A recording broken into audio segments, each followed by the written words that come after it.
Ako po yung kinatawan ng piston sa buong Batangas po na naging problema po doon po sa Showcos, yun po sa pagtigil pasada.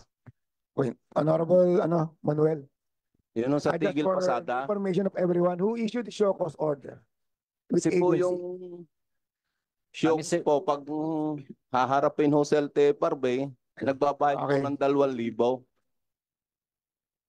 So, Mr. Chair, for the record, ang nag-issue po ba ay aling opisina po ng LTFRB? Region 4, Region 4A po. Tapos, Mr. Chair, bakit daw po sila pinatawan ng show cause order? Kasi doon sa tigil pasada, Kailan po inihain yung show cause order? bali po nung pagkatapos po nung makapag-strike po. Mr. Chair, mari po ba nating marinig mula sa LTFRB, bakit po naghahain ng ganong mga show cause order sa mga driver po natin na nagigiit lamang ng kanilang karapatan na pumasada? Okay, but before the LTFRB answers, may I request everyone to observe silence para marinig natin yung sasagot. Thank you. LTFRB. Thank you, Mr. Chair. Yun pong show cause order na ini-issue natin para dun sa mga nagkaroon ng mga paglabag doon sa terms and conditions ng ating CPC. Isa po doon yung hindi pagbigay ng service as needed. Yung pong pagtigil pasada po nyo, bagamat po merong karapatan para mag-express ng sariling opinyon o paniniwala o pananaw, meron din po itong kaakibat na responsibilidad bilang operator na hindi iwanan yung mga commuters sa oras na dapat nagbibigay po sila ng serbisyo. Ito po ay part ng due process ng board para marinig po yung operator, maipaliwanag niya kung bakit po hindi siya naging available nung time na dapat po siya ay nagbabiyahe. Hindi po siya pinapatawan ng parusa dahil siya ay nag-express ng opinion na salungat dun sa PUVMP. Malinaw po sinabi ni Mr. Chair na yung show cause po inisyu sa kanila dahil doon sa pagtigil pasada yung binanggit ni Mr. Chair. So, Mr. Chair, pag ganun po ba tinitindigan ng LTFRB na tama yung ginawa ng kanilang regional office na pagpataw ng show cause order? Kasi, Mr. Chair, ang matagal na rin naman nating naririnig mula sa ating drivers and operators, kaya nga po sila nagtitigil pasada at nag-exhaust ng iba't ibang forma para magpahayag. Kasi nga, ang pinapangamba nila eventually, hindi na rin naman sila makakabiyahe. So, itong kanilang naging desisyon na ilang araw ay wag bumiyahe para mapakinggan sila ng ating mga ahensya, hindi po ba dapat ay mas kinikilala nga po yun ng LTFRB at sila'y umaksyon dun sa napakaraming mga issue regarding PUV modernization program? LTFRB.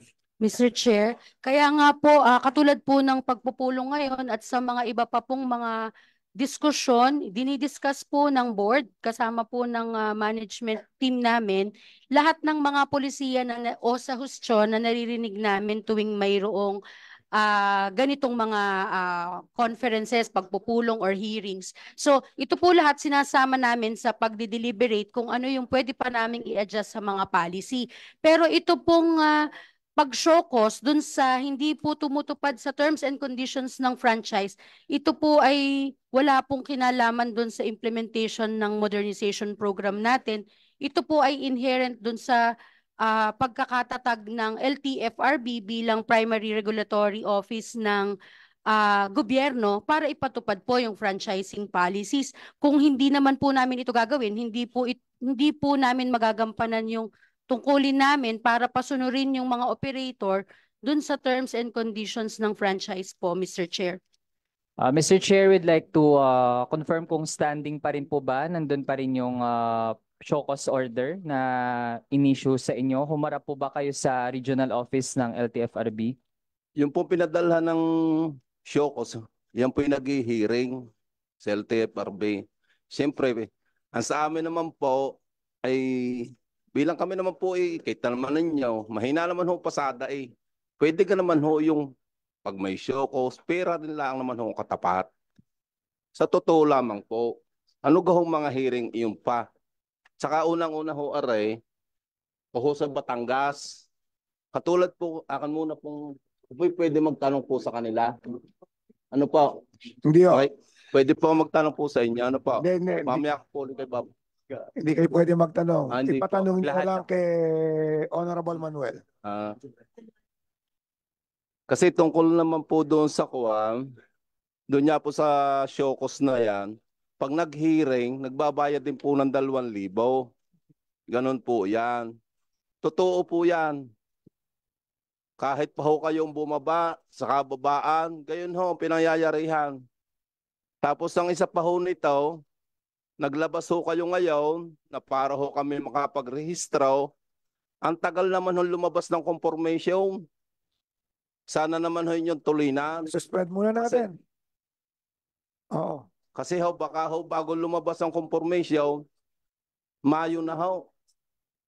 At yun naman nung nahuhuli, kaya hindi ho makarehistro, ay lagi hong sinasabi, hindi ka makakarehistro, hindi ka nakakonsolidate. Yung ganaman ho itama. Sana naman ho, sa harap ho ng atin hong kongresista, wala ho kami pwede sa probinsya na malapitan para kami hindi ho pumunta rito na siya ho namin makasama sa LTFRB. Parang ang nangyayari ho, kaya lang ho magkakaroon ng ganito hong tanungan kung pupunta ho dito. Ay kami naman ho taga-probinsya. Iba to.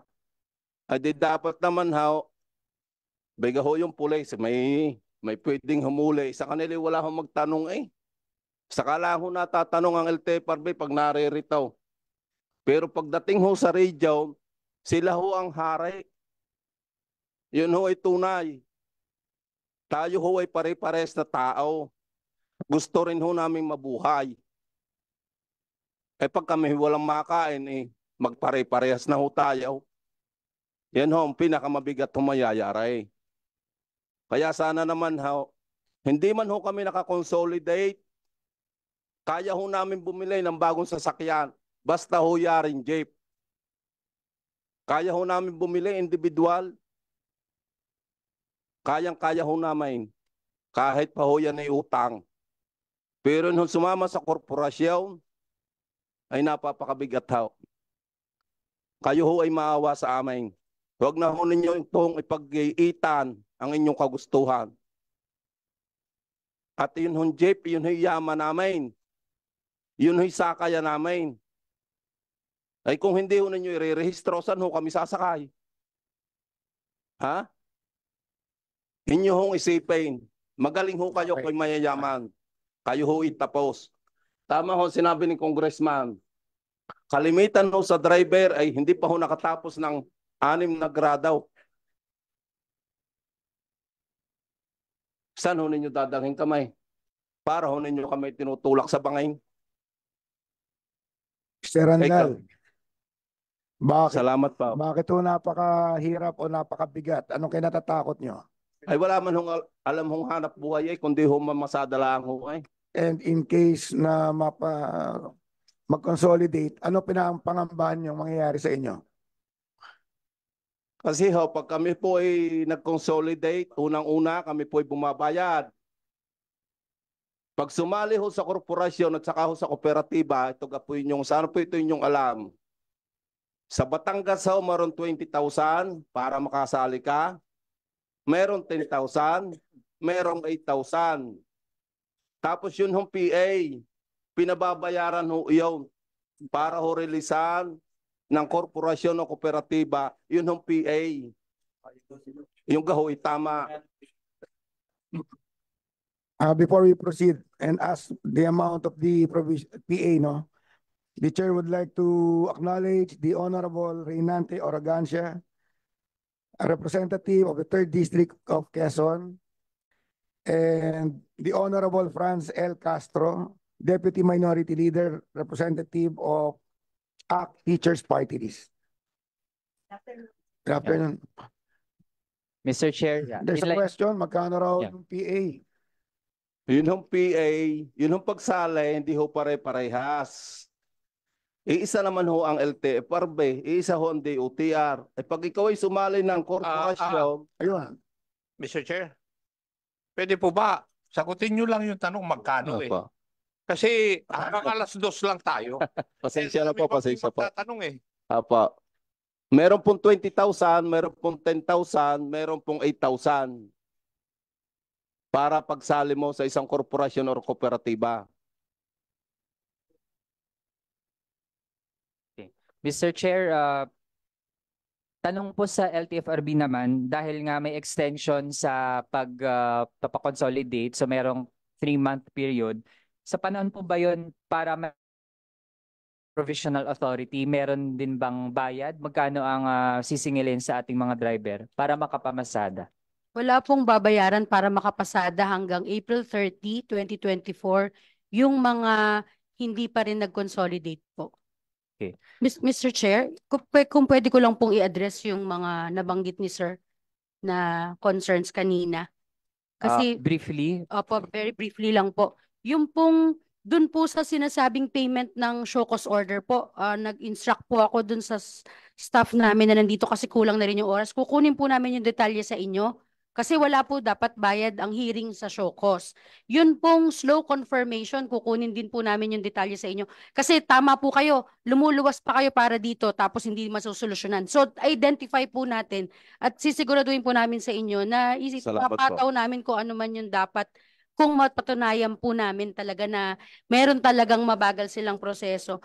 Yun pong pag-register ng walang consolidation, hindi po yun totoo. Meron po tayong MC 2024-001 na tinatanggap po lahat ng confirmation hanggang April 30 kahit po hindi kayo nag-consolidate kasi po yun po yung ano nyo para makapagrehistro at makapagpatuloy ng pag-fly ng route hanggang April 30. Yung pong sa Region 4, na message na po ako dun sa concerned na director para i-ensure na yung assistance po dun sa mga tanong nyo na niluluwas nyo pa, dapat nasasagot na nila sa Batangas. And yun pong dun sa PA po, hindi ko lang naintindihan kanina, nalito lang po kung dun ba sa pagsali ng co-op po ba yung 8,000, 10 at 20 o dun po ba sa pag-PA? Sa pagsali Sa po. pagsali po, okay po. Yeah. Thank you po. Mr. Chair, while may ganun pong kinocommit ang LTFRB regarding dun sa mga bayad sa show cause, Mr. Chair, primarya pa rin naman dapat na hindi nag-i-issue ng mga ganon dahil nga in the first place, throughout our hearings, nakita natin na ang LTFRB tsaka yung DOTR, marami talagang dapat na sagutin ng mga concern ng ating mga affected na mga sektor. So, kesa po parang ang dating ay nananakot ng threaten ng ating mga driver and operator, dapat tiyakin ng national office na walang mga ini-issue na ganon kahit sa ang region man po yan. Mr. Chair, inline din ulit no, dun sa natin nung pagiging mandatory ng franchise consolidation kasi bumiyahe din Mr. Chair mula Mindoro si Mr. Michael Gilas. Gusto lang din po nating pakinggan maikli lang no kung sila din po ba ay nagpa-consolidate at ano ang kanilang pagtingin no dun sa mandatory franchise consolidation.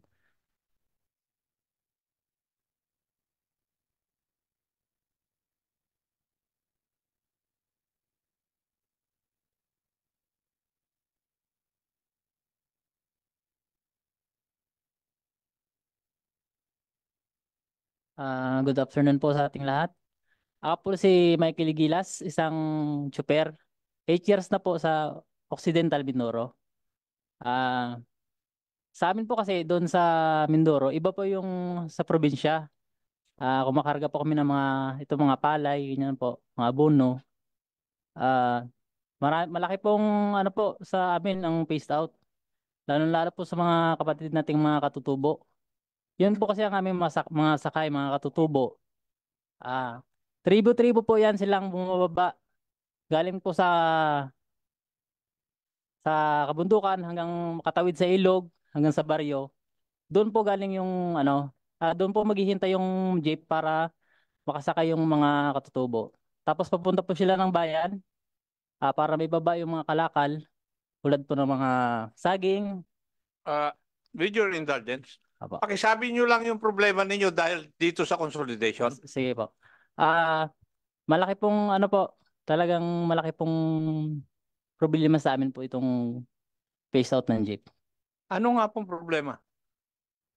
Nagpa-consolidate Hindi ba po kami kayo ng inyong mga nagko-consolidate jeep? po kasi hindi po talaga kayang bumili. Hindi po kaya bumili ng aming mga amo at umutang nitong sasakyan. So, May prangkisa po ba kayo? Apo, meron po. Okay.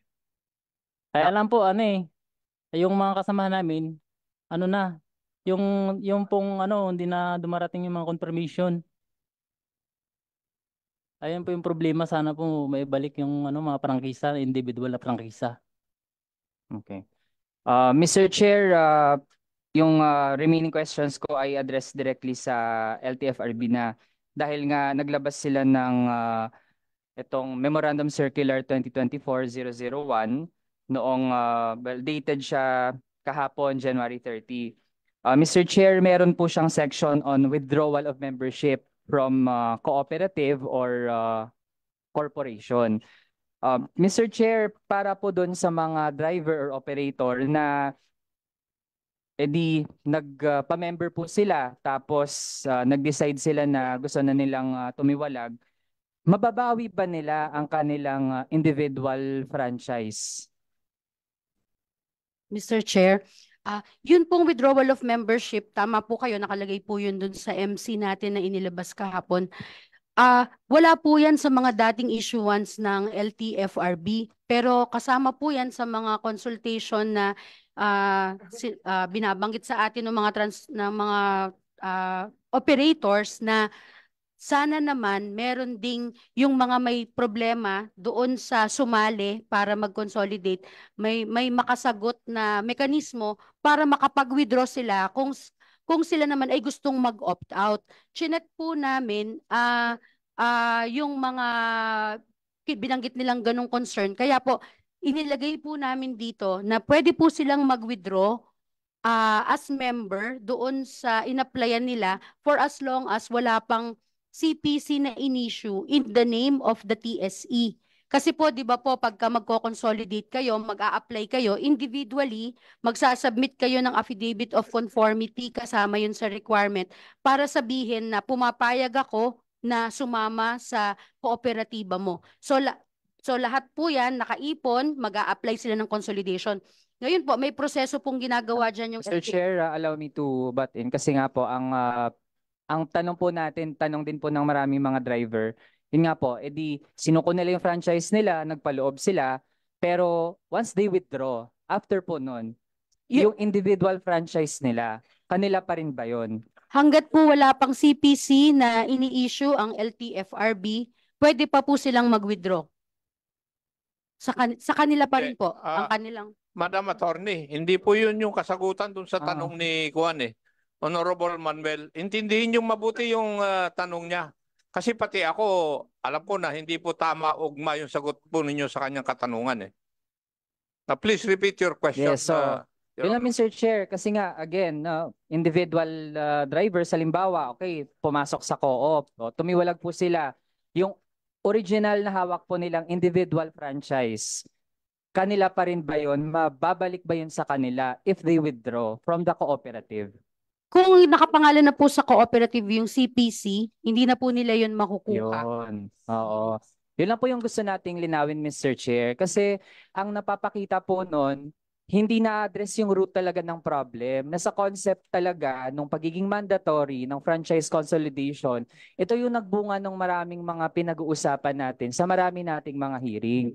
Kaya, Mr. Chair, to wrap up na lang sa aking point, kailangan po mas makinig talaga yung hindi lang LTFRB pero maging DOTR. Kasi Mr. Chair, kanina based po dun sa sagot, mawalang galang na po kay Yusek, para pong hindi nakinig sa maraming mga naibahagi na mga problema na nangyayari sa mga cooperative. We can't put aside yung ganong mga naibabahagi na maraming cooperative sumulpot, undemocratic, parang co-op na nako-opte ng mga nag-benefit na mga negosyo.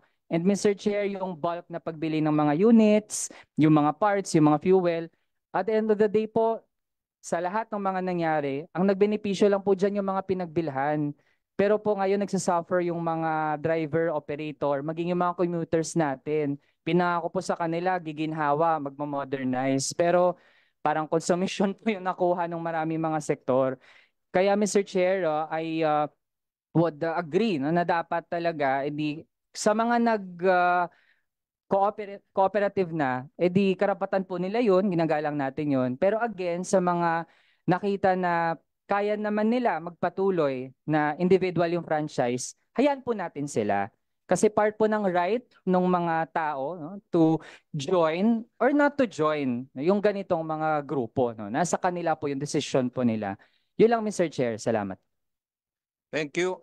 Madam Attorney, would that be true also, yung inalis ng kooperatiba? Yung alin po, Mr. Chair? Kasi may nangyayari na po ngayon. Opo. Membro ako ng kooperatiba, sinurrender ko yung aking franchise, naging board of director ako, pero tinanggal ako ng kooperatiba. Would your answer be the same to the question of the Honorable Manuel? Yes, Mr. Chair. Forfeit na rin niya lahat. Yes, Mr. Chair. Kung nakapangalan na po Kaya sa siguro maraming Transport ayaw mag-consolidate eh. Kasi hindi nyo ina-address itong mga problemang ito. Di ba?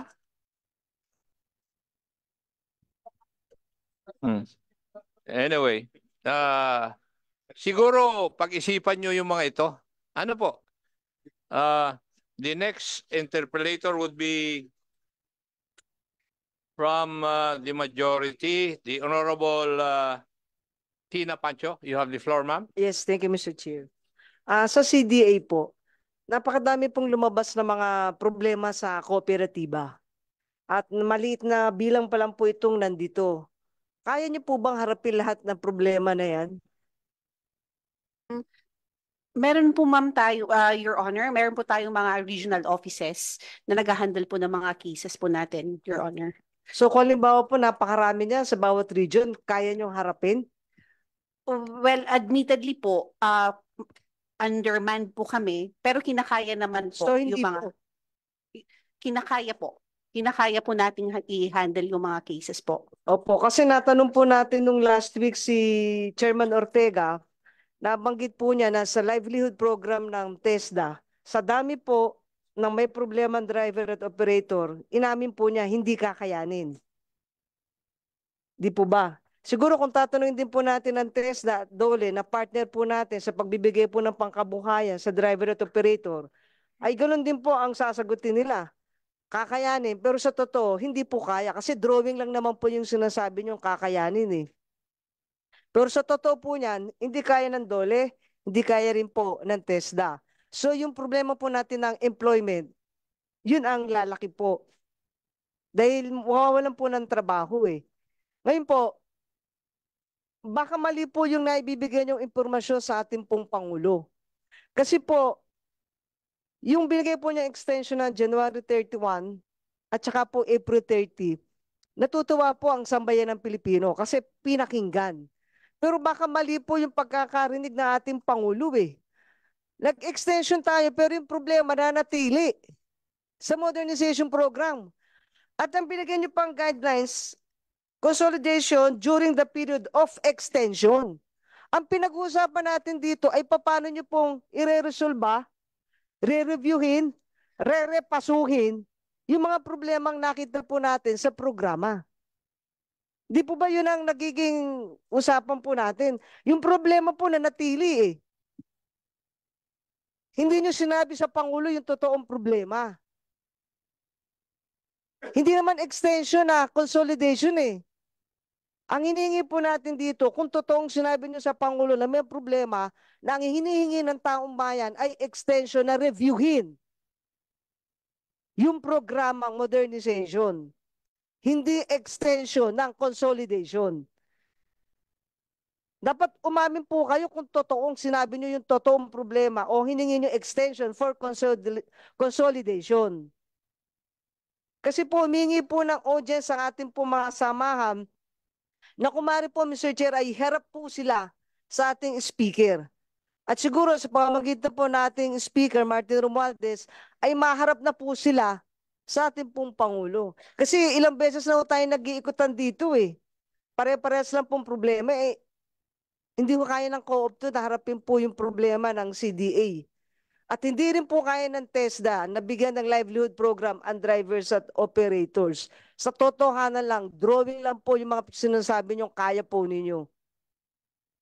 So Mr. Chair, ang nire-request lang po sana natin ay hindi po extension talaga. Hindi po extension, kundi aralin po bago natin i-implement yung programa. Tama po ba? At kung mabibigyan po ng pagkakataon, huwag sila na ang kausapin. Baka pwede mabigyan tayo ng audience ng ating Pangulo, ng ating Speaker, para marinig na niya. Eh baka iba po ang binibigay po nilang datos eh. That's all, Mr. Chair. Thank you. In the spirit of transparency, when the representative of the Honorable Secretary of the DOTR came to my office, the advice that I gave them was for the Secretary to see the President personally and to inform the President of the prevailing current problems of the program. Kasi it is my belief that you must give the decision maker the right information so that he can decide properly. Yun po yung sinabi ko. I do not know, yung katanungan po ninyo, kung sinabi po nila kay Presidente. Opo. Yun po yung... Kasi ang inano nga po natin, Mr. Chair, baka iba po yung nire-report nila. Kasi yung consolidation na sinasabi po ninyo, persahan po yun eh. Sir Chair, in relation to what you have said, Sige, siya na po. kaso lang. Sir Chair, in relation to your pronouncement that Secretary Bautista went to your office and I did not say that the Secretary came to my office. Yeah. Yung kanyang mga representatives. okay. And can we invite the good secretary in the next hearing para to shed light on the conversation with the President? O sinabi na po natin yan last week, Mr. Chair, na kung pwede siya po ang maanyayahan po natin para marinig po niya. Ma-clarify kung ano yung na talaga Yusek napag-usapan. Lontok and Yusek Quebra, I think you heard the sentiments of the members of this committee. So, in the next hearing of this committee regarding this issue, we are asking that the secretary be the one to represent the department. Could you please inform him? We will comply, Mr. Chair. Thank you. Thank you. Does that satisfy your question? Yes, sir. Thank you. Thank you. The next interpellator would be from the minority. The chair acknowledges the Honorable Philemon Espares. You have the floor, sir.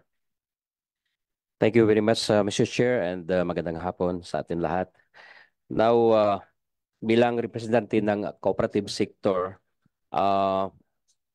I have heard a lot of issues and concerns, particularly in the operations of cooperative, which I think there is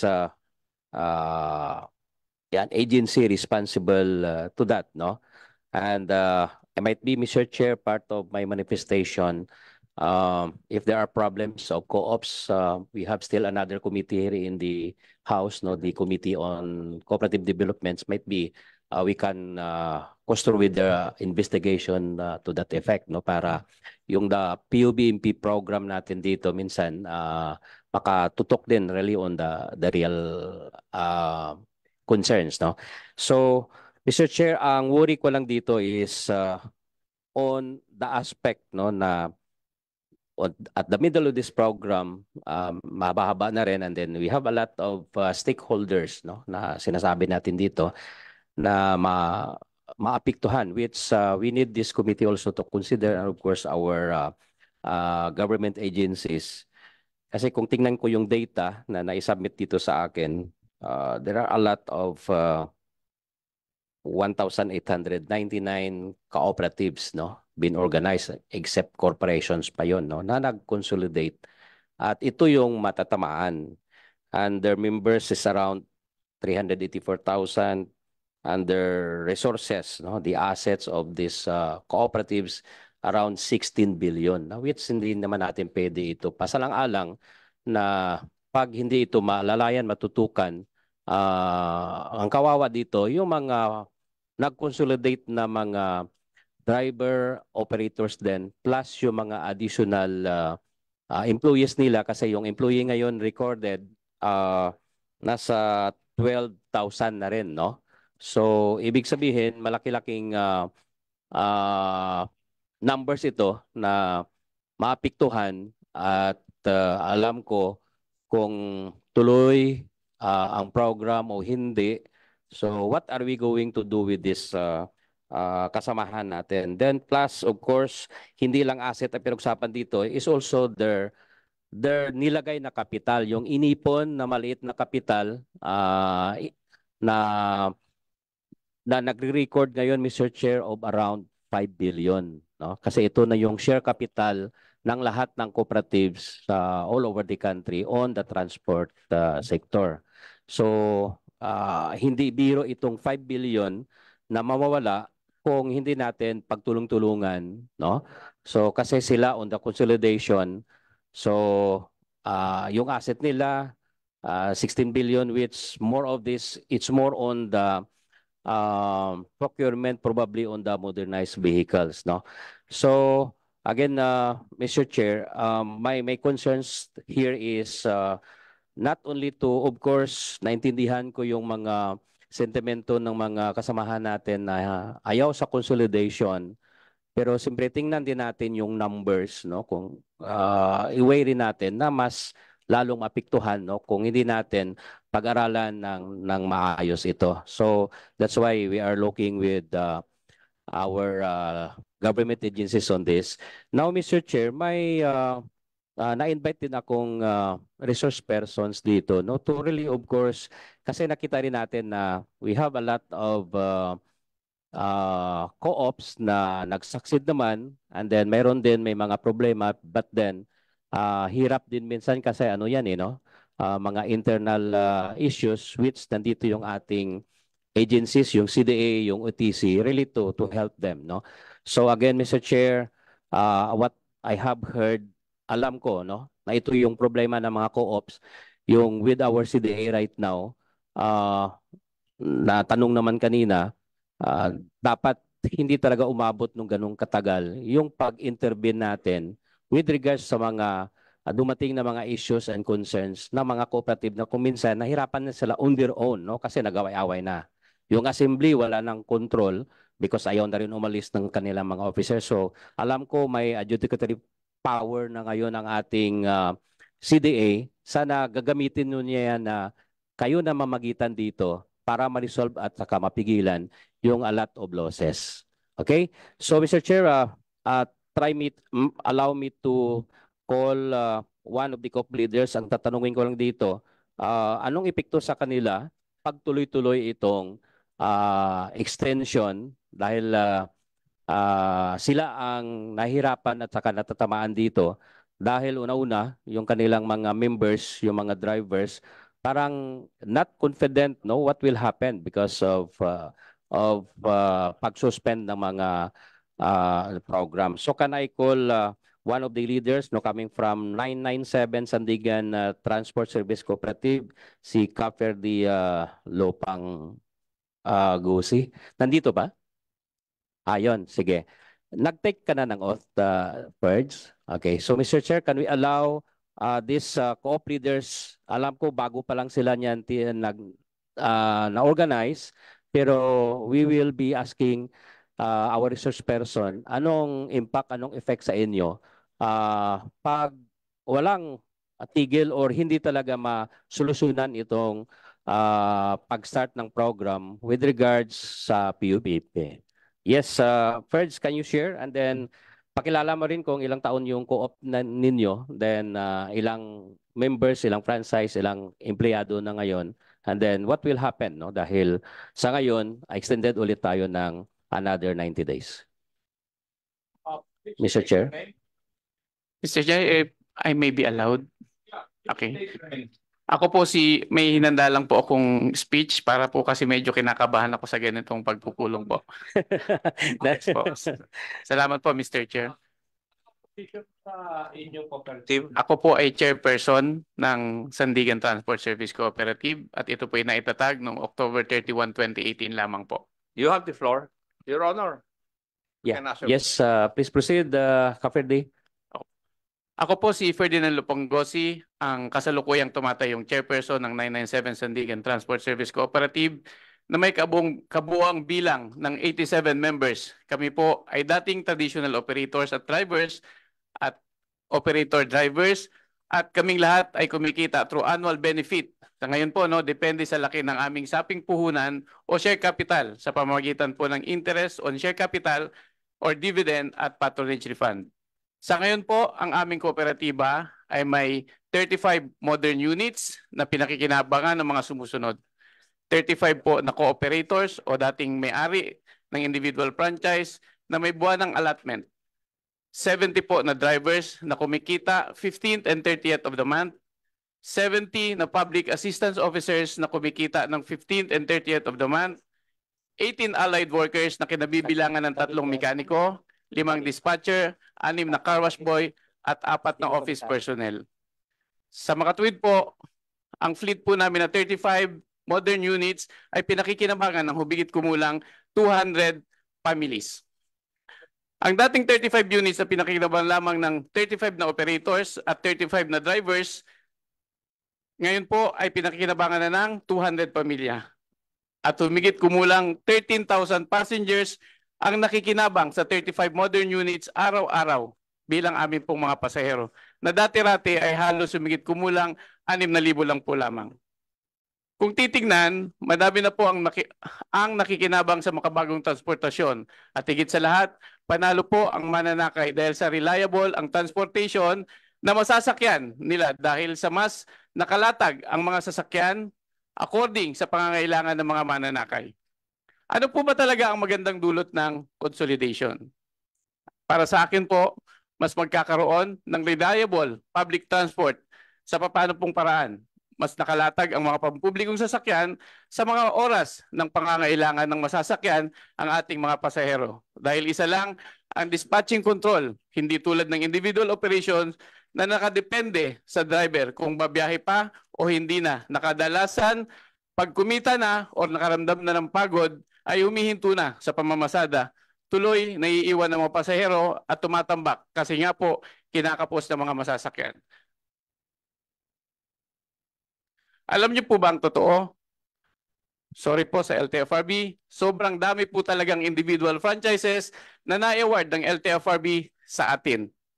Hindi nga lang nagagamit sa wastong gamit ang mga ito kasi nga nagiging livelihood na lang po talaga ito na ibabiyahe, hindi para makapagserbisyo kundi para kumita lamang. At nawawala na yung public service intention ng mga prangkisa. Kailan pa ho tayo kikilos? Pag talagang lumabas na at ginamitan na tayo ng kamay na bakal para ipatupad ito. Ngayon po ang tamang panahon upang magpalakas bilang isang grupo or entity habang may insentibo pang binibigay ang ating gobyerno para sa proyekto. Ngayon po ang tamang panahon para magpalakas tayo, hindi ng sigawan, kundi ng ating kapasidad para maging isang tunay na stakeholders o operator ng ating public transport. Maraming salamat po. Okay, so Mr. Chair, thank you. Fred, Ferdi, ang tanong ko dito is, ano mangyari sa inyo? May effect ba pag hindi pa rin matatapos-tapos or tuloy-tuloy itong consolidation sa mga tulad ninyo na nag-consolidate? Actually po, ang totoo, malaki pong epekto sa amin sapagkat kami nung unay sumunod at ngayon po ay parang yung mga miyembro po namin imbis na pasulong mukhang patras kasi po nakakakita po sila na meron po kaming kasamahan na hindi po sumusunod sa programa. Nagiging para po kaming para po kaming bola na pinagpapasapasahan kung kami ba'y aabante or aatras. Okay, so pag ganyan, bakit mo nasabi na nahirapan kayo? Ano ba ang experience niyo sa ground ngayon? kayo na rin ba ang nagbabiyahe nila sa isang ruta o mas marami pa as yung hindi nagko-consolidate doon sa inyo? Ang kagandahan po kasi ng consolidation, ito lang po yun eh. At least, sa isang ruta po, ma-identify natin kung sino-sino talaga ang qualified na dapat tumakbo. Unlike po kasi sa individual, hindi po natin makayang makontrolin kung sino po yung mga bumabiyahe. Halimbawa po, may isang daang prangkisa na inaward, nagkakaroon po ng kakulangan doon sa mismong ruta kasi nga po, merong hindi babiyahe, tapos sasaluhin po ng mga hindi kilala or unauthorized, kaya po parang nagiging eksakto or minsan kulang pa. Okay. Now, with regards sa operation ng inyong cooperative, kasi may narinig tayo dito na may di rin natin maiwasan so far, no? Pero sana isolated cases ito, no? Po, wala pa tayong masyadong maraming data, so that's why I'm looking with the CDA ito na ma-document then ilan ba yung may mga complaints at saka may mga problema sa ngayon or even the non-compliance, no? CDA, okay ba? Can we request from you, ilan na ba yung transport cooperative na parang nakita natin na hindi na naka-operate or nakapag-comply para may data rin tayo? Can you submit that, Mr. Chair, with this committee and in my office also? Mr. Chair, can I ask CDA? Yes, Mr. Chair. Yes, Your Honor. Okay, sige.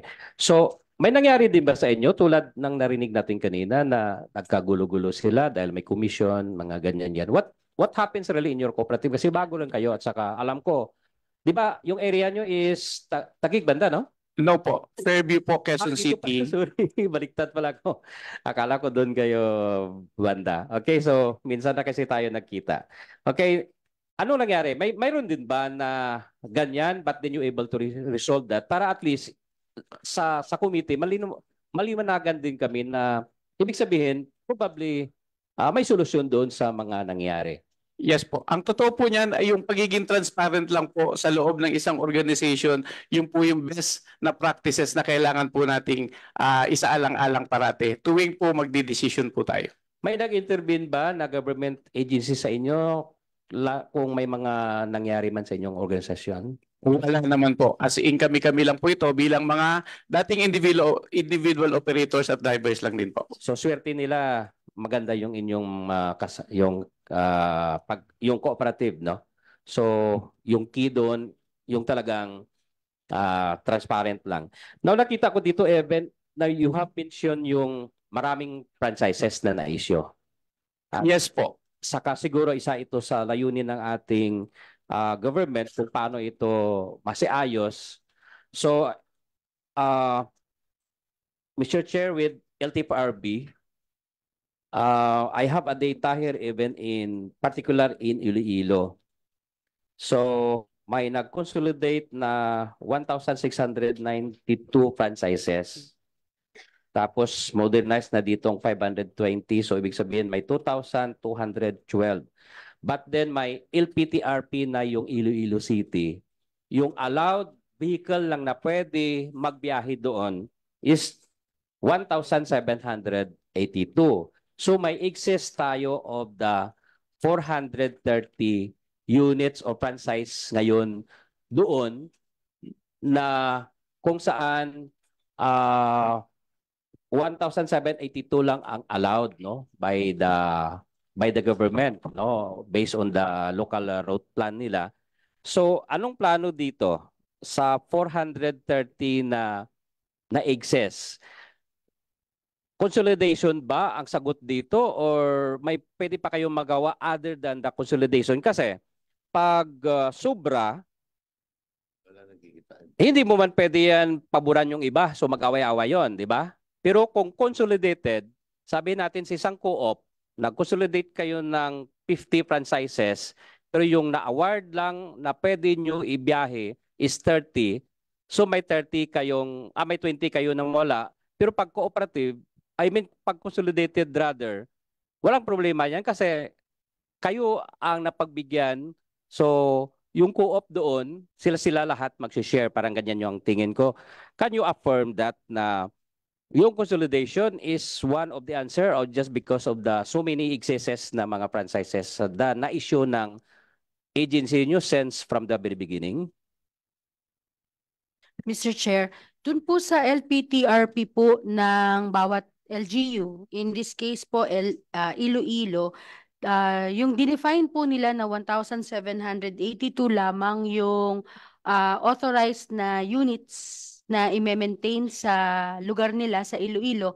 Meron pong kasama yun na transfer plan po, Mr. Chair, doon sa LPTRP nila. Yun po ang babalikan po namin para mai-report po sa inyo kung ano po yung dinevise ng LGU na transfer plan. Pero yun na Transfer plan para po dun sa mga ibang existing na hindi kakasya na dito sa naupo na inilabas ng LPTRP nila.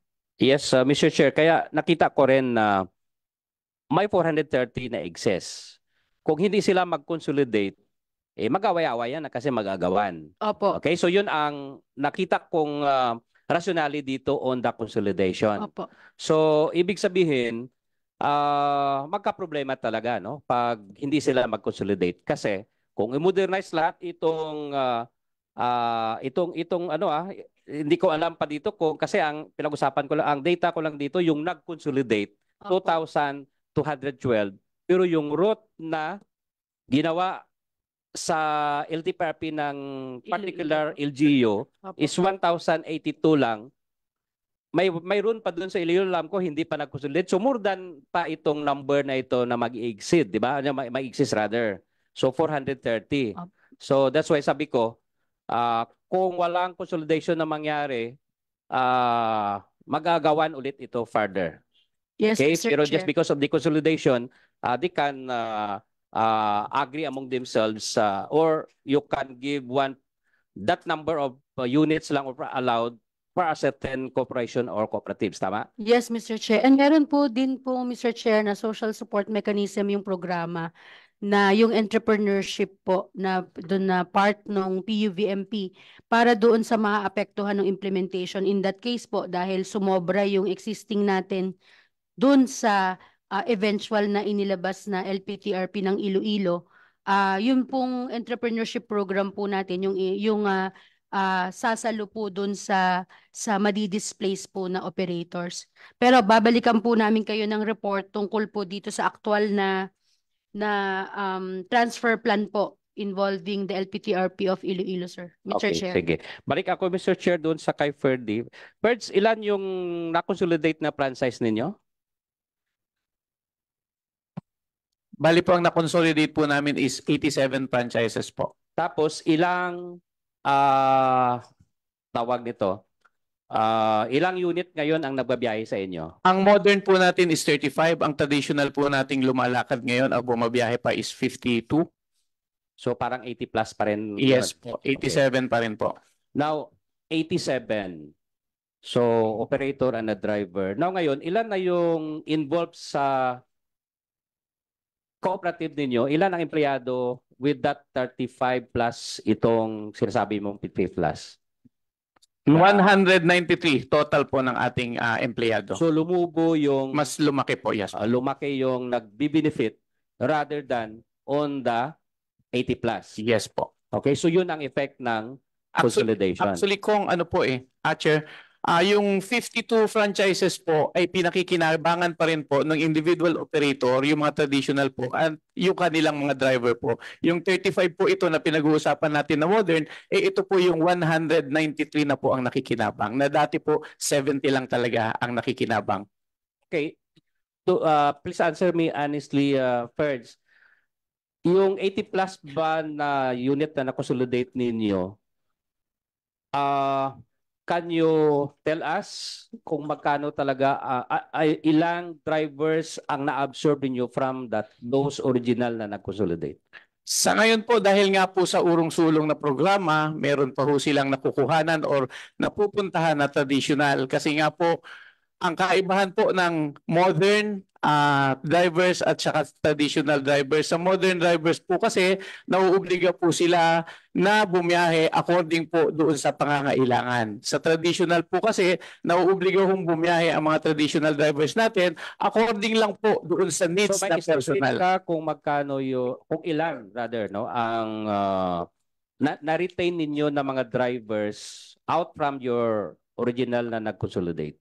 Nasa 20% po ang na-retain natin na drivers at 100% po yung operators naman na kumbaga kasama natin doon sa operations. Okay, so bakit kaya yun kanina sabi mo dahil pwede pa sila mamasada doon sa hindi pa nag-consolidate, parang ganyan? Yes po, nagkakaroon po talaga So, baka ng... hindi nyo inabsorb in your cooperative at naging members ninyo? Open po kami at sila naman po ay welcome. Pinagbibigyan Magkano po. ba yung nire-require ninyong membership fee, mga bayarin? Kasi narinig ko kanina may kahirapan, no? Kaya baka yung drivers nyo ang natatamaan dito dahil they cannot even afford to pay the membership na or ano yung mga bayarin na ginagawa sa cooperative. Yes po, may dalawang bahagi po kasi ang membership. Isang regular member, which is ito po yung mga members natin na mga may prangkisa, mga operator, at yung po mga associate member natin na mga driver po kung tawagin natin.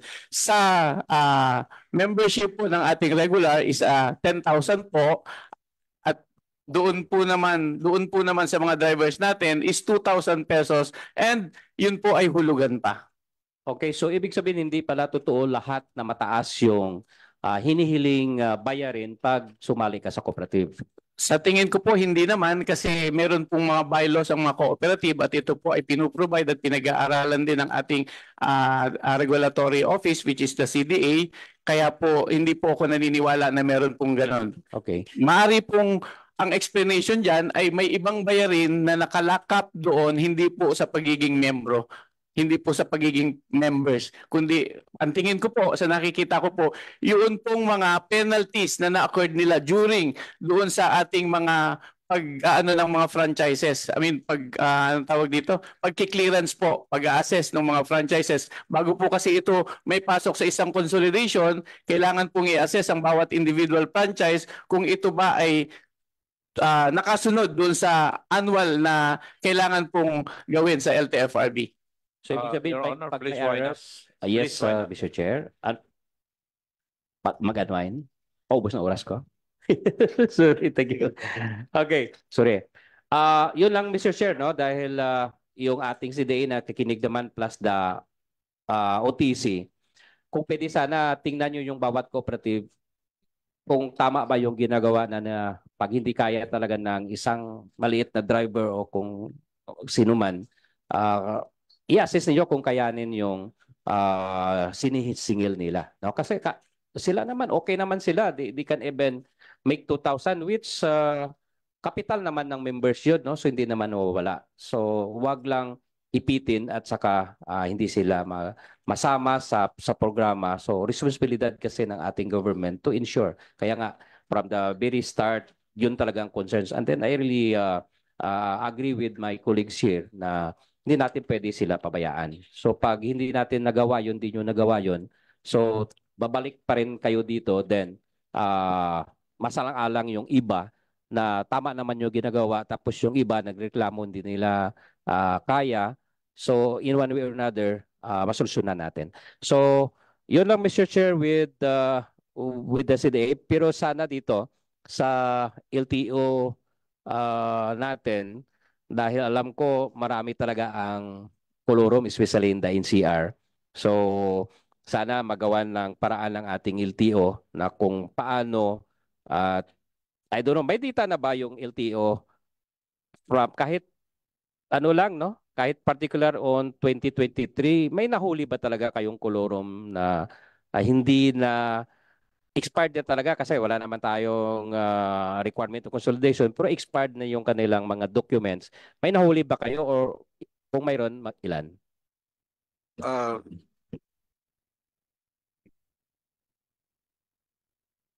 Mr. Chair, dito po sa January to December colorum operations on a nationwide scale, ang nahuli pong colorum 1,846. The whole year? The whole year na po yun. Okay.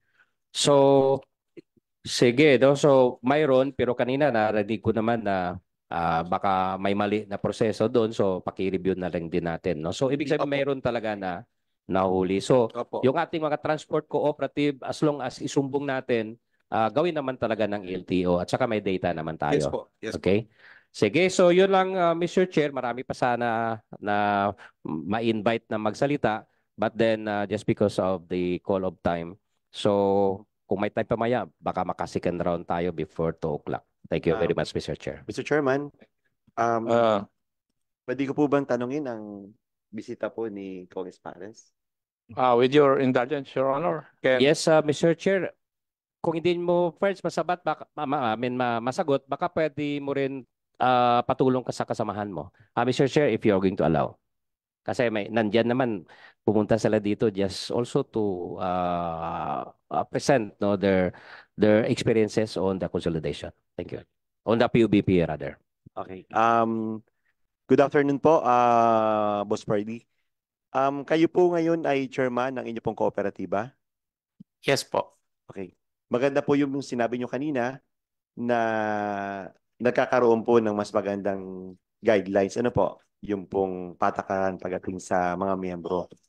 Pero sa palagay mo po ba yung pagiging masaya mo bilang isang chairman na nakikita nyo po na mas may direction yung mga miyembro po ninyo, ito po kaya din ang pananaw ng inyong miyembro na masaya din po kaya sila na sila po yung miyembro ng kooperatiba? Kung ako po ang tatanungin, sa tingin ko po sapagkat karamihan po sa miyembro ko nangungulit na po kung kailan po kami magkakaroon ng mga bagong units. Actually, kaka-release lang din po ng aming 16 units at yung iba po ay nagtatanong na rin po.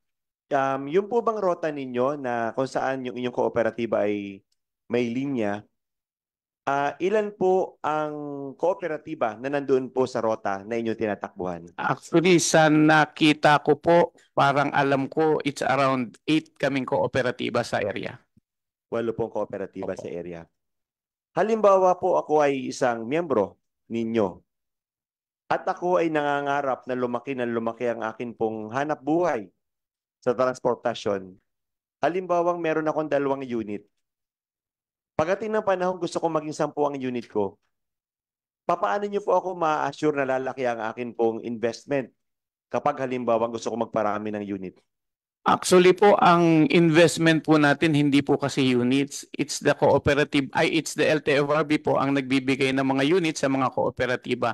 Ang lumalaki lang po talaga sa mga kooperatiba ay yung kanilang mga share capital. At doon po kumikita sa isang bagay yung mga share capital through interest on share capital at yung pong ating patronage funds. Ibig sabihin po, ako gusto kong kumita ng mas malaki, hindi ko po makokontrol yung akin pong hanap buhay. Tama po? Yes po. Pare-parehas po kaming lahat na nasa kooperatiba wala pong kontrol sa pagpaparami ng mga unit. So dapat po ito ay sa korporasyon. Ano po? Yes. Ngayon po, halimbawa po, may miyembro kayo na napag-initan ninyo at medyo maraming tanong dahil naiirita kayo. Siyempre po, yung lahat ng yan, sa sobrang dami ng miyembro, napakadami po dyan ng makwenta at mabilang. Tama po? Yes po.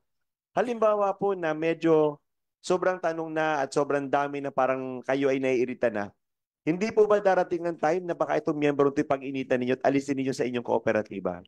Actually po yan po yung tanong ng marami. Pero po sa kooperatiba po kasi merong level of although ako po ang chairperson, pero meron po tayong level of committees na tinatawag. Meron po tayong ka-level lang din po natin ang ating audit, ka-level lang din po natin ang ating ethics. Sila po yung magsisiguro na patas po at pantay ang aming pagpapatakbo sa kooperatiba. Sino po ang miyembro ng ethics po? Galing po ba sa kooperatiba? Yes po. Sila rin po, mga operator din po. Paano niyo po matitiyak na parehas po ang pagbibigay po ng balancing opinion at pagtanaw po doon sa nagrereklamo? Kung halimbawa po, yung ethics halimbawa may interest din sila doon sa kooperatiba, ano po naman ang masasabi natin na protection doon po sa nagrereklamo pagdating po sa kanyang kapakanan naman dahil meron po siyang investment na unit para po sa inyong paglinya? Maganda po yung tanong. Actually po, meron po kaming annual general assembly na kung saan lahat po ng kasapian ay nagdidesisyon kung sino po yung iluluklok. Tulad po din ng mga House of Representative po natin, iniluluklok din po ng kanilang mga nasasakupan.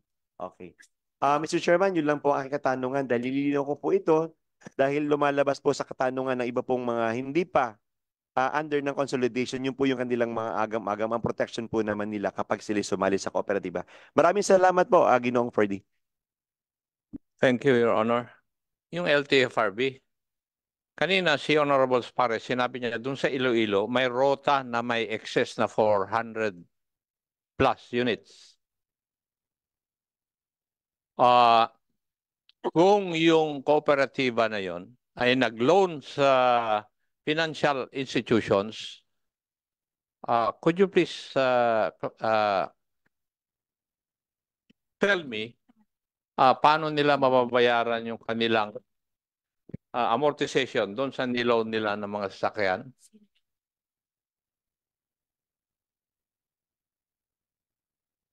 Mr. Chair, yun pong refleeting po nila, ibig sabihin po ipagpalit po nila ng mga sasakyan into modern, hindi naman po isang compliance lang yun na lahat nung nakalagay na number ng authorized.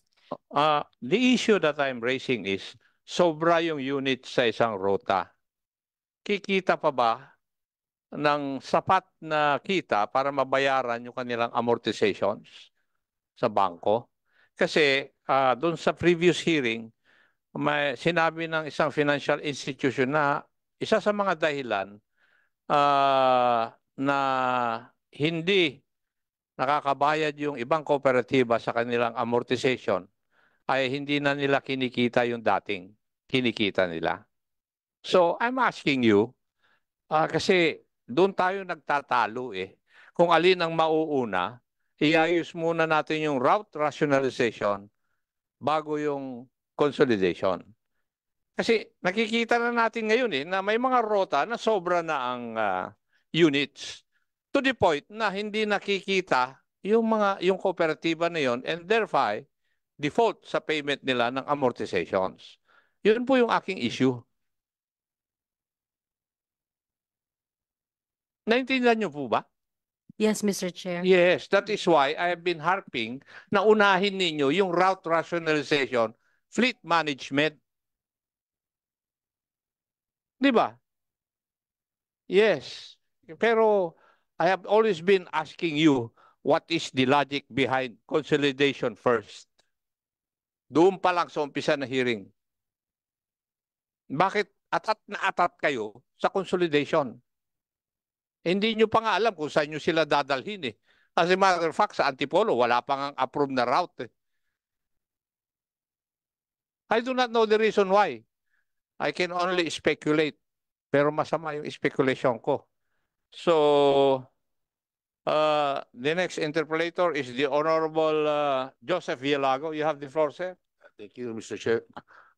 Una po sa lahat, susundan ko yung question ni Mr. Chairman. No? Actually, tama yun. No?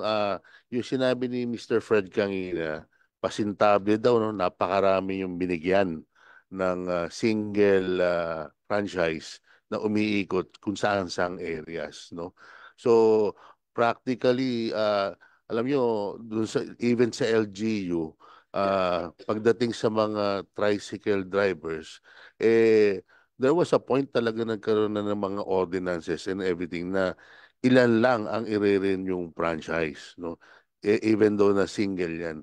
So, siguro, ang first question ko muna sa LTFRB, kasi may mga resource speaker tayo kanina na I also share the sentiments na namumblema sila, no? I think that's the province of Batangas, right? Yung kanginang sang sport. May I ask, no, doon sa area ba ho nila, meron na nagkaroon ng consolidation at sila lang ang hindi lang kapag-consolidate at ilan pa yung mga individual na mga franchise in that area na kumbaga sa may problema pa, Mr. Chair. Mr. Chair.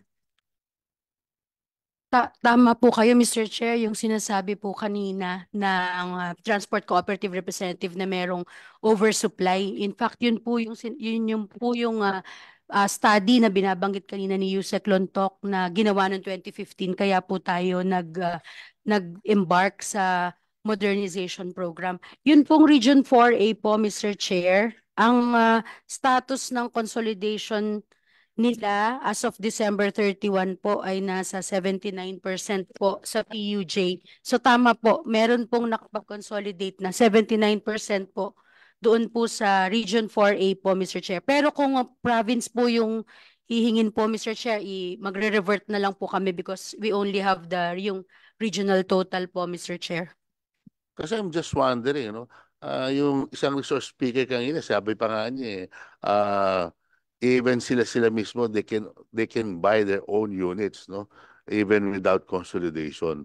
So I was thinking, saan ba talagang problema? Kasi sa tingin ko, may capability naman sila mag-modernize. I was wondering, kung may capability sila, bakit hindi sila bumili? At kung talaga yun ang gusto nyo na modernization yung topic natin, kung binigyan nyo man yun ng franchise, sigurado modernized na yung gagamitin niya, hindi na yung dati pa. I'm just wondering, Mr. Chair. This is why, Mr. Chair, the chairman of the Committee on Transpo has been repeating with all due respect, sir, yung point of industry consolidation, whether or not it is necessary, and yung rationalization po. And our officials from the DOTR are also here, and we have been discussing this, Mr. Chair, every after there is a committee hearing vis-a-vis our data on the ground, Mr. Chair. So I think medyo kulang na rin ang oras, no. Siguro I'll just want to ask, no. Yung tinanong ni Mr. Chairman kanina, kung meron na kayong kung magkakaroon kayo ng proposal in the future for this yung talagang number of na kailangan lang ng mass transport in nationwide, no. Siguro isama nyo rin sa consideration na every 5 years lumalaki rin ang population. So in case na halimbawa nagpeg na kayo ng ganito lang karami sa isang lugar, dapat after 5 years, ilan lang ang pwede yung idagdag doon sa sistema na yon. Kasi baka na mamaya nagpeg kayo ng number and then after 5 years kukulangin na rin yung transport nyo. Dapat meron na sa proposal nyo, meron na rin kayong projection na increase doon sa mga routes na ginawa ninyo. And siguro lastly, Mr. Chair, ang pinakamagandang tanong, how long for them para to come up with that proposal? Because I think there's an urgent need to address this problem. Dahil naniniwala ako sa sinabi ni Mr. Chair na yung extension, wala lahat yan eh. And then siguro we have to be firm kung ano talaga yung talagang final na gagawin nyo sa modernization ng ating jeepney, no? So I don't know if you're going to amend na magkakaroon ng especially those na can afford, no? Those they can afford to buy their own. I really don't know kung ano magiging. Ang punto ko lang kasi at the end of the day, even though mag-approve kayo ng single route or single franchise, make sure na hindi sosobra yung franchise doon sa route na yun para kumita pa rin yung mga operators at mga ano. Kasi at the end of the day, kung ako tingin ko kasi yung maximum number of units per route, yun muna dapat i-determine nyo. And then, tama sinabi ng Chair, kung saan yung sobra, dalhin nyo sa ibang routes. Something like that, no? Para hindi rin naman sila mawalan kung saan yung kulang. That's all, Mr. Chair. Thank you. Before I recognize the Honorable Castro, I would just like to remind LTFRB, in the last hearing, I required you to submit to this committee some sort of a Gantt chart, lahat ng component ng modernization program, kung kailan, nasaan ang sitwasyon, current situation, at saka kailan nyo matatapos yung inyong trabaho. Mr. Chair. Yeah, nakuha nyo naman yun nung last. Yes, Mr. hearing, Chair. Yes, Mr. Chair. And the Project Steering Committee, Mr. Chair, who heads the PUVMP program, has made the timeline, the Gantt chart as required, Mr. Chair. Yes, kasi binigyan nyo na kami yung grouping ninyo for each and every function or component. So I want to know the timelines that you would give yourself regarding the completion of each and every component of the program. Diba? Para Every time na mag-hearing tayo, alam ko, magre-report kayo, nasaan na kayo. Mr. Chair. When can you submit the chart? Mr. Chair, we have here No, the timeline. Yusek, ang tanong ko is, when can you submit Okay. yung chart na yun? We will submit next week, Mr. Chair. Ay, wala na Yes. tayo. Oo. So Friday, ngayong Friday, no, pwede na. Mr. Chair, we can submit this Friday. Please, Yes, Mr. please Chair. submit it to the committee secretariat Apo. so that we can distribute copies of it to the members of this committee. Yes, Mr. Chair. The chair, no, would recognize the Honorable Castro for her interpellation. Thank you, Mr. Chair. Yung unang, kasi nung last hearing, Mr. Chair, ay, para may ano ba to? Nung last hearing, Mr. Chair, tinatanong ko po yung LTFRB para pag-aralan po yung, kasi itong consolidation ng franchise, so hindi natin pwedeng ipilit ito. So sa totoo lang, labag ito sa konstitusyon, yung ipilit mo yung isang tao na mag-organize o jumoin o hindi jumoin sa mga organisasyon, co-op man yan or corporation man yan, labag yan. So may karapatan ng bawat tao kung ano yung ano nila, no? At lalong may karapatan ang tao na mabuhay. So yun po yung ano, binigyan ko kayo ng assignment nung last time, Mr. Chairman, yung pag-aaral ninyo na alternatibo. Mini-present naman kasi dito ng ating mga resource speakers na may mga matagumpay na mga nag-consolidate, co-op, corporation, etc. So let it be, di ba? Meron din namang mga individual na pwedeng sumunod doon sa modernization, no? Tinatawag yung modernization, na kaya naman nilang sumunod doon sa mga standard or whatever, na hindi naman nagko-consolidate. At merong mga organisasyon dyan, alam ko, na talagang kahit naman hindi sila consolidated, ay matagumpay din naman, no, na nakakapag sila na yung kanilang organisasyon. So yung assignment ko, pag-aralan ninyo po yung mga option and alternative, hindi lang yung pagpipilit ng consolidation. So meron na po ba kayong ganong pag-aaral, Mr. Chair? So yun yung tanong ko sa LTFRB. So yung pag-aaral po noong kasi hindi nyo pwedeng pilitin na lahat ay pumunta sa corporation or cooperative. Meron gustong dual dyan, merong single. So dapat pabayaan natin for as long as sumusunod sila po doon sa mga, ano po yung pinatutupad yung regulation doon sa quote-unquote modernization ninyo. Yes, Mr. Chair. Doon po sa pag-aaral na ginawa namin kasama po ang yun nga pong project steering committee. Tiningnan po namin yung kasi kailangan po may basihan din po kami tungkol dun sa datos. Tingnan po namin yung datos. So ang sinasabi po natin lagi as of December 31, 2023, meron tayong 76% na consolidated sa all modes. At so ibig sabihin po ang unconsolidated ay 23%. Nung tinignan po namin yung mga posibleng dahilan bakit may 23% na hindi consolidated, dalawa lang po yung nakikita naming reason. Yung isa po gusto, yung isa po ayaw. Yung gusto po, dahil gusto pero dahil nag-deadline na nung December 31, napigilan sila.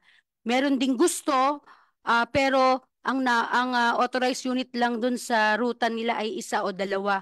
Meron ding gusto dahil gusto pero hindi makasali dahil kulang sila ng 15 units.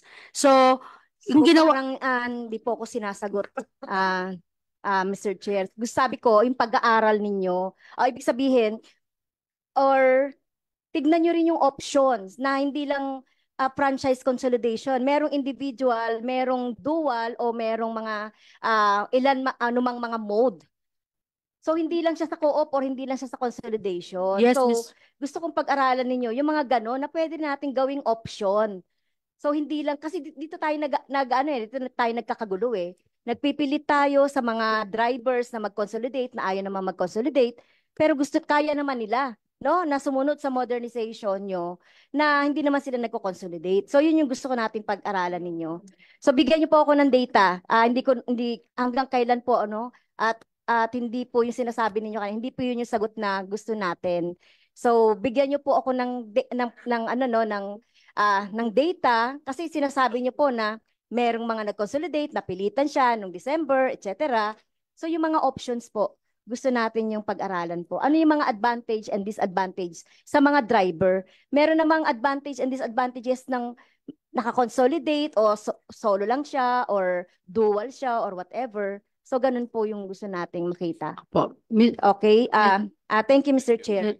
Yung sinasabi po na Mr. Chair na data ng ng LTFRB about doon sa 40,000. Ito nung last ano pa to eh. Merong 40,000 daw na merong prangkisa pero ang nagrehistro lang ay kalahati. So saan napunta yung kalahati?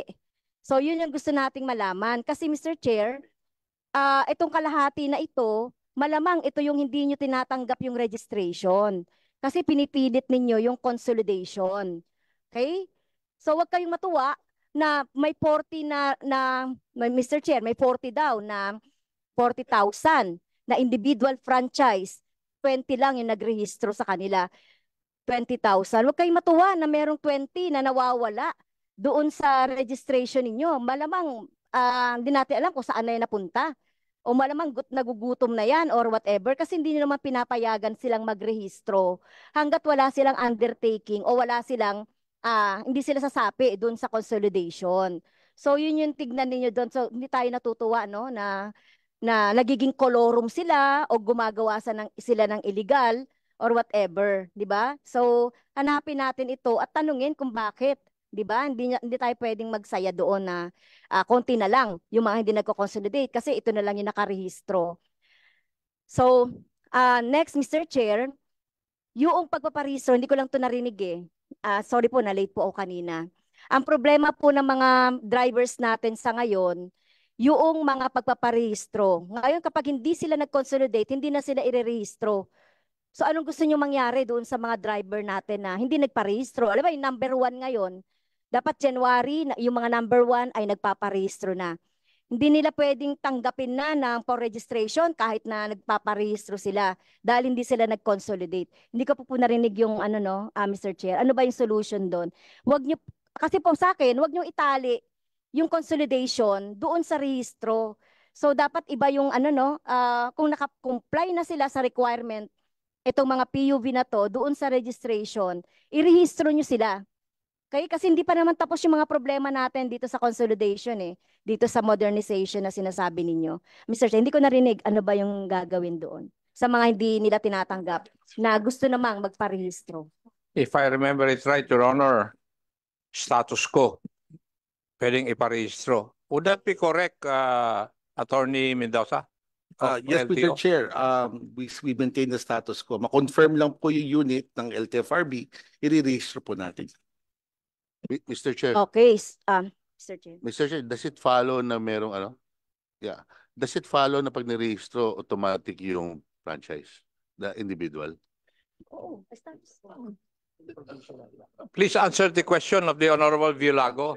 Pag na-rehistro, automatic pa rin extended yung franchise niya?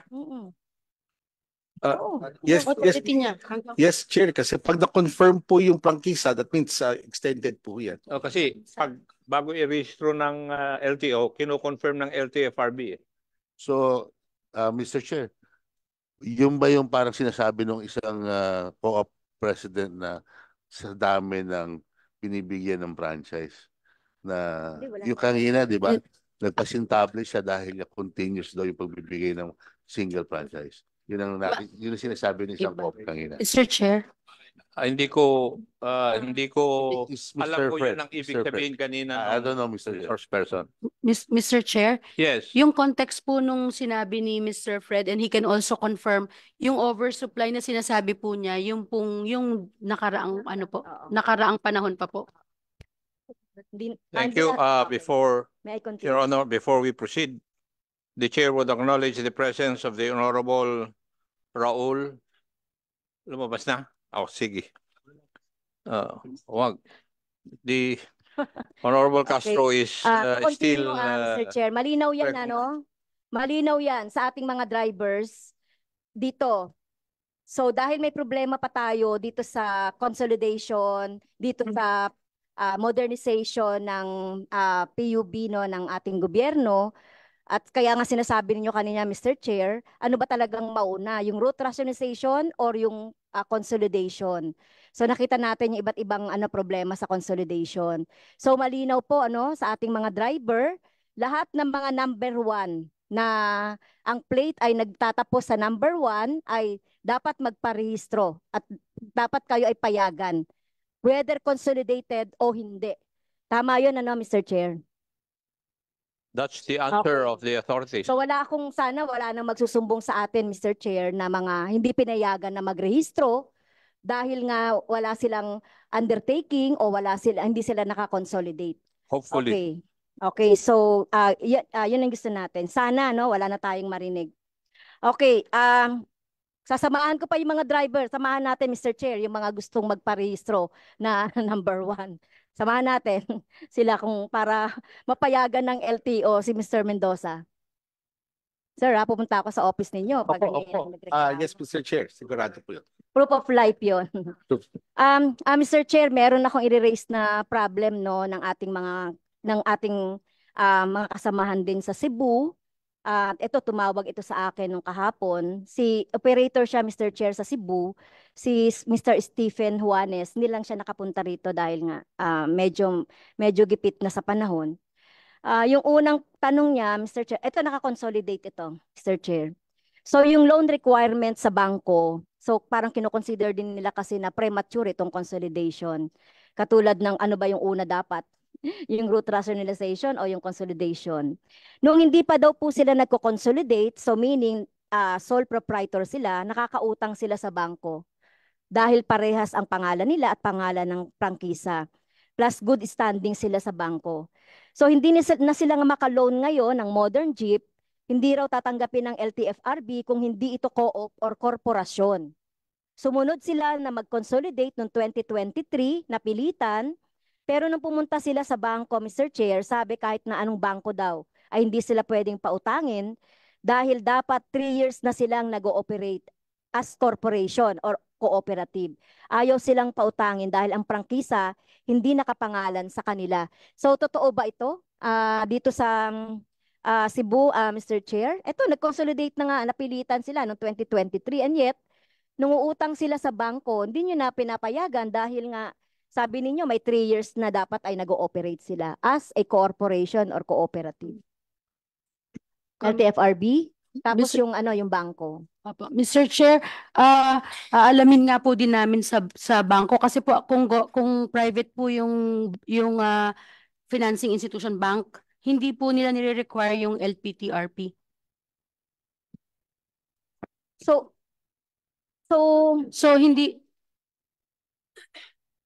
hindi ko natanong kung anong bangko ito, no? Ang lang naman, Land Bank at saka DBP. Kapag private na bangko, anong nire-require po nila? Hindi po nila nire-require, ma'am, yung LPTRP po. Okay. Tapos wala din pong requirement ang LTFRB na kailangan 3 taon ka ng cooperative or corporation po. So ganun din po sa Land Bank, no? Tsaka yung DBP? Nandito po sila, ma'am. Okay. Magandang hapon po. Hindi po nire-require ng Land Bank of the Philippines na dapat 3 taon na ang kooperatiba o korporasyon upang makautang o makasali sa ating PUV modernization program. Tapos ang prangkisa po ay hindi nakapangalan sa kanila. So ayun yung pautangin. Kung yung organisasyon na yon. Land Bank or yung prangkisa po required po talaga nakapangalan sa borrower po kasi sila po yung papautangin. And so far as the track record sa DBP po, hindi rin po ano yun. may problema tayo kasi kung ang utang ay organisasyon, pangalan ng organisasyon nila o cooperative. Tama Sabi po. niyo hindi niyo pautangin kung walang prangkisa. O, di ba? Ay nag-consolidate na sila halimbawa. Ito sa Cebu. Hindi po. Yeah, consolidated. Nag-consolidate daw sila. Hindi, ang sabi niyo po kasi kanina, Mr. Chair, if I may be recognized, sabi nyo yung prangkisa hindi po nakapangalan sa kanila. Nililinaw ko lang po, hindi po pwedeng pautangin kung hindi po nakapangalan sa kanilang organisasyon. O nakapangalan sa cooperative? Opo. Yes. And ang requirement ninyo, merong approved route plan pero merong alternative solution to that by Yes. the LTFRB, di ba? Tama po. Yes. Okay, so kailangan talaga nakapangalan dun sa kanilang mga organisasyon, hindi naman required yung 3 years sila na nag-ooperate kasi 2023 nga lang po sila nag-consolidate. Okay, so isa pa no, may kaso na ito sa land bank. May kaso na may nagpautang sa bangko itong land bank, bagong cooperative din ito na consolidate by 60 franchises. Kaso ang pinayagan lang ng bangko ay 15 units. 60 sila. So, pinayagan lang ay 15 units. Ang rason, tinitignan ang financial statement. Sa actual daw ay maikli ang ruta sa Cebu. Tapos mahal ang modern jeep, 2.6 to 2.8. Okay? So, yun yung problema din nila, no? 60 sila, so 15 lang yung pinapayagan. So, ang ibig sabihin, itong 60 na units na ito, kung 15 lang yung papautang, so ibig sabihin po, 15 units lang yung gagamitin ng cooperative. So, paano na yung other jeep traditional? May narinig din kasi ako dito na kahit na nag-consolidate, gumagamit din sila ng traditional na mga jeepney. So, tama po ba yun, Mr. Chair? Mr. Chair, kaakibat po ng pagpapautang ng bangko ay yung tinatawag natin na due diligence. Ibig po sabihin nito, inaaral po ng bangko kung sa tingin nila ay kayang i-operate ng isang kooperatibo o korporasyon ang maraming units o higit sa 15 units. At kung sa tingin po, base po sa aming assessment, ay mainam lamang na pautangin sila ng 15 units muna, ito po ang gagawin ng bangko. Okay, so yun na nga po yung magiging problema, no? So kung ito 16 units na franchise. So sinuko nila yung franchise nila, Mr. Chair, and then 15 units. And then itong sinasabing ruta, napakaikli yung ruta na tinatakbo nitong consolidated na ito at wala na silang kita, hindi na rin sila kumikita. Kaya ngayon na problema natin, Mr. Chair, no? Yung consolidation, yung route rationalization plan. So wala pang route rationalization plan, ay ganito na. Kung kahit na nag-consolidate sila, hindi naman sila kikita dahil ang dami nila doon sa isang ruta, Mr. Chair. So yun yung magiging problema diyan. Okay? So ayun, sabi rin po, meron din daw 200 franchises na isinuko dito sa Cebu at 11 lang yung namamasada. Puro special permit lang daw yung nasa lahat ng mga ruta doon sa Cebu. So ito naman yung kabaliktaran nung isa na cooperative. So ito, maliit yung ruta, willing sila mag-consolidate, marami sila, hindi na sila kumikita dahil nga dito sa nagiging problema. Kasi wala pa tayong route rationalization malamang dito sa lugar na ito. So yun Mr. Chair, na kailangan na ma-solve ng LTFRB. Any comment from the LTFRB? Yes, Mr. Chair. Mr. Chair, dun po sa 60 yung in-apply niya na loan pero 30 lang yung na-approve po. Maaari po na ito ay nung time na 15 po, 15. Maaari po na ito yung time na ang nagpe-prevail na policy ng board from the previous administration was the 6912 scheme. Yung pong 6912 scheme, yung po yung within 6 months from consolidation, 25% nung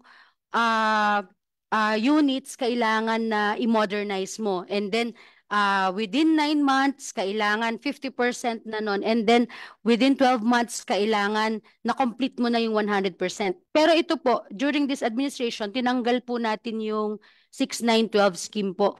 Pinahaba po siya ng department order na nilabas ng Department of Transportation to up to 27 months po from the approval of the LPTRP. Kaya humaba na po yung period na yon. Pero kung ang tanong lang po dun bakit ang in-apply ay 60 pero 15 lang yung na-approve, ang naiisip ko lang po na nag-coincide siya dun sa 25% for the first 6 months yung sa 6912 scheme po, Mr. Chair. Pero Chair, na papupuntahin natin itong tumawag sa akin sa LTFRB para maayos nila no yung nagiging problema. Kasi ito, willing na nga sila mag-consolidate. So ang dami pa rin nilang nagiging problema. At saka yung route, no, maayos din dapat yung ruta nitong sa Cebu. Totoo ba, Mr. Chair, na pati taxi daw sa Cebu ay pinapa-consolidate yun na rin? Kasi may mga taxis din na tumawag sa akin na sa Cebu ay pati taxi ay pinapa-consolidate. So, example din po ay ang model ng taxi ay sinusunod sa anumang taon.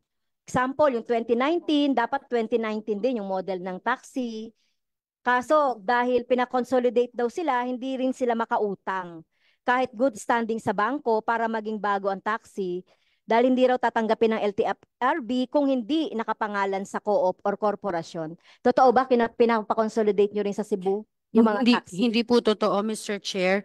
Ang taxi po, hindi po siya kasama dun sa scope and coverage ng Department Order 2023-022. Siguro mag-ayos kayo ng sa LTFRB niyo sa Cebu.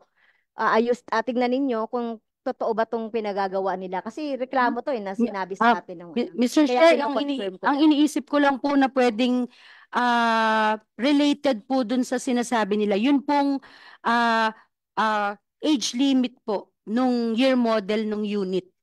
Kasi po lahat po ng denomination natin meron lang po siyang maximum na yung useful life po niya. So dun din po natin tinapat yung ating mga franchise. Okay. Except po sa jeepney. Ang jeepney po hanggang ngayon wala po siyang expiration ng year model. Okay. So thank you Mr. Chair. Going back to consolidation. Kasi Mr. Chair, parang lahat ng region nire-require natin ng consolidation. Pero bakit may exemption kayo? Halimbawa sa Davao.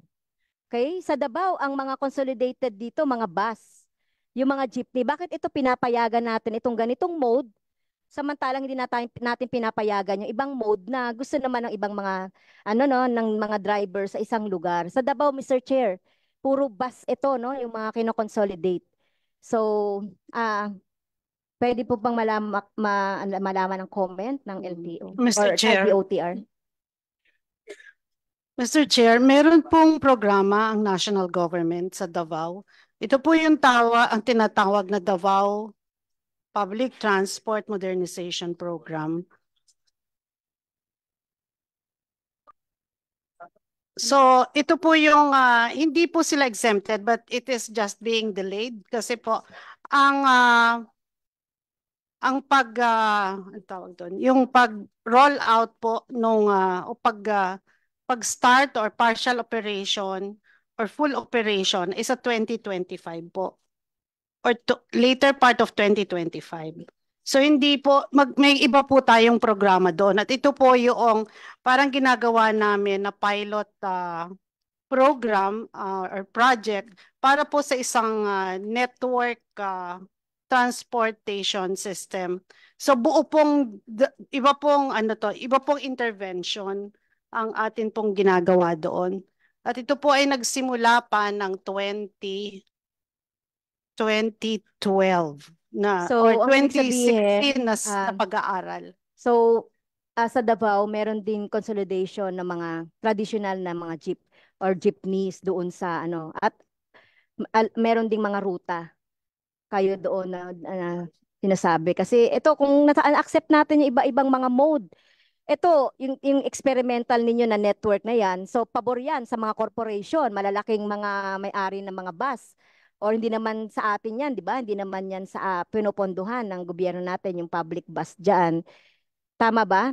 May pondo ba sa atin itong public bus dito sa Davao? Mr. Chair, Okay. ito po ay eventually ay ang pinaplano po dito ay ang LGU. Initially, baka po ito po ay ang magpapatakbo ay DOTR pero eventually po ito po ay LGU ang magpapatakbo. So kumbaga po parang city government-led transport system. Okay, thank you Mr. Chair. Marami pa akong tanong pero next meeting na lang ulit. Thank you, Your Honor. Before we adjourn, let me remind CDA na maghanda po kayo dahil maraming problema ang darating po sa inyo. And I would like to inform you na may mga reklamo na yung kooperatiba na hindi po nyo sinusunod as observed by the Honorable Fernandez a while ago. Hindi nyo sinusunod yung timeline ninyo. Kasi meron ng affidavit yung mga ibang nagreklamo sa inyo, pumasok ng September, nagkaroon lang ng docket ng December. Okay? Affidavit yun. Sinasabi ko lang. Yes, Mr. Chair. Kasi wala na akong panahon na magtanong eh. Second, there are 3 lawyers ngayon dito sa DOTR.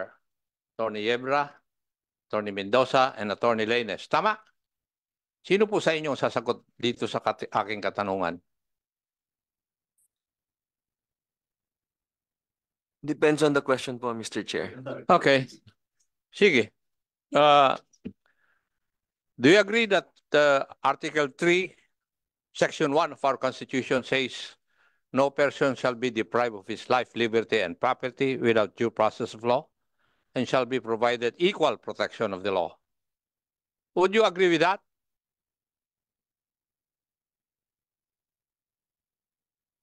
Oh, sino sasagot? We agree. Yes. We agree, Mr. Chair. Oh, ikaw ang sasagot. Now, according to your circulars, you can just terminate the certificate of public conveniences of franchise owners. Tama po ba? Yes, Mr. Chair. Yes. Now, could you please define to me, pursuant to the Constitution, what property means?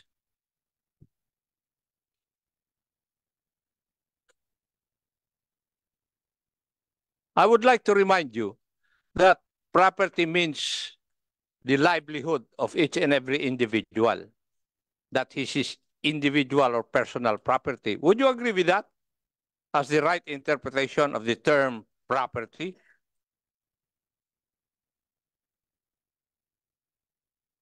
Mr. Chair, if you would please kindly indulge to repeat the. Kaya ako tinanong yung mga kung sino ang lawyer sa inyo eh.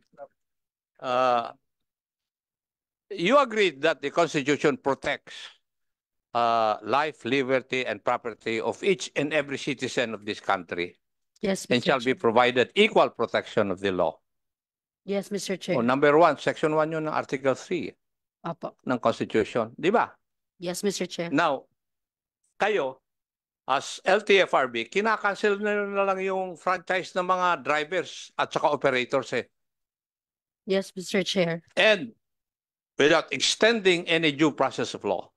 No, Mr. Chair. Teka, yun ang tinanong ko kanina. Doon sa mga circular nyo, you can just do that. Nandito sa readings ko doon sa mga sinabmit ninyo eh. Right? Mr. Chair. Eh, pinilit nyo na nga na mag-consolidate sila. You are using the police power of the state to coerce these individual franchise holders to join cooperatives. Mr. Chair. Would you agree with that? I qualify, Mr. Chair. Ay, hindi, sagutin mo muna yung akin tanong. Would you agree with that? Hindi ba dapat ang sagot doon is, yes, Mr. Chair, but I will qualify. Yes, Mr. Chair, but I will qualify. Yes. Ay, sagutin mo muna yung tanong ko kasi. Di ba? Yes, Mr. Chair, but I will Please qualify. answer that query. Yes, Mr. Chair. The certificates of public convenience issued by the state through the LTFRB, Mr. Chair, is a franchise and not a right within the meaning of the due process clause of the Constitution. Hence, subject to the exercise of the police power of the state can actually. I expected that answer already. I know po, Mr. Chair. Yun ang kwan. Kaya tinatanong ko kung sino yung sa inyo ang sasagot sa inyong tatlong abogado ng kwan. Now, it is a privilege. Yes, Mr. Diba, Chair. granted by the state to each and every individual who wishes to engage in such endeavor. Yes, Mr. Chair. And therefore, the state has the right to give and to withdraw. Yes, Mr. Chair. Now, please answer my question. In coming up with this program and giving them deadlines, yung mga driver operators, to consolidate, are you not violating the right also? No, Mr. Chair. Why? Because the due process requirement of the Equal Protection Clause has two aspects, Mr. Chair, the substantive aspect and the procedural aspect. And the LTFRB, in our opinion, has complied with both aspects of due process, Mr. Chair, so that anyone can be deprived of such franchise. That's for your us. opinion. Yes, Mr. Chair. Kung ako lang ay operator at saka pupunta na ako sa Korte Suprema. Diba? Kaya nga, binibigyan ko ng avenue yung mga may legal officer na organisasyon that they have a recourse to go to the Supreme Court. Why? Because I believe na dahil sa ginagawa nyo, you're forcing them to join any organization, and each and every citizen of this country is entitled to join or not to join any organization. Tama? Wala na tayong oras. I would just like, this is my observation. Congressman Busita, Congressman Brosas, and Congressman Dan Fernandez have been harping on is this. Ito yung akin. That we as government should listen with the intent to study and to understand. This would allow for solutions that will be more aligned with the objectives of the government and the interests of the stakeholders. Kagaya ng sabi ko kanina kay Jose Quebra, yung consolidation doon sa programa, pwede namang hindi consolidation ng franchises ang ibig sabihin. It might mean consolidation of operations para magkaroon ng management ng isang grupo ng mga drivers at saka operators sa isang rota. Would you please consider that? Yun yung akin. So, anybody who wish to say something from our members Point of clarification lang, Mr. Chair. regarding? Regarding our schedule hearing on next week. Since you have a pronouncement that we will be separating the hearing of the problems of the cooperatives and the corporations with the comprehensive program of the TOTR and the LTFRB, will it be possible for us to conduct a hearing next week twice a week? Inunahan na kita, Your Honor. I have already directed the COMSEC to look for a schedule for 2 hearings of this committee next week on this issue.